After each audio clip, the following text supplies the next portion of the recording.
नमस्कार मित्रांनो, मी प्रशांत तळेकर बोलत आहे. नागपूरचे RPF वाले आणि TC आणि सर्व रेल्वे कर्मचारी यांनी माझा झोपेमध्ये गेल्या 2 वर्षापासून शारीरिक छळ करणं चालू केलेलं आहे.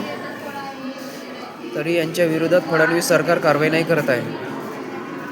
यांची मी कंप्लेंट फडणवीस सरकारला दिली आहे, पण ते अजूनपर्यंत कारवाई आणि दखलसुद्धा नाही घेतली आहे.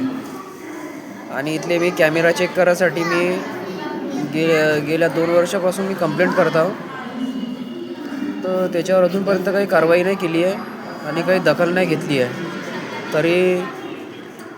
तरी इथल्या पूर्ण नागपूरच्या रेल्वे कर्मचाऱ्यावर त्वरित कठोर कारवाई करण्यात यावी आणि वर्धेच्या पण रेल्वे कर्मचाऱ्यावर कठोर कारवाई करण्यात यावी. केंद्र सरकारने याच्यामध्ये दखल घ्यायला पाहिजे आणि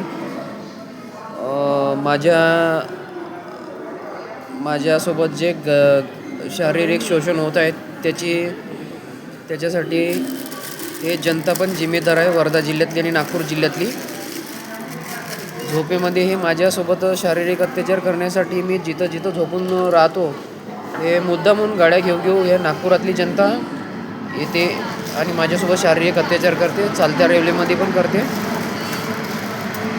तरी याच्यावर कठोर कारवाई करण्यात यावी आणि मला सुरक्षा प्रदान करण्यात यावी असे माझे केंद्र सरकारला निवेदन आहे. धन्यवाद. जय हिंद, जय भारत.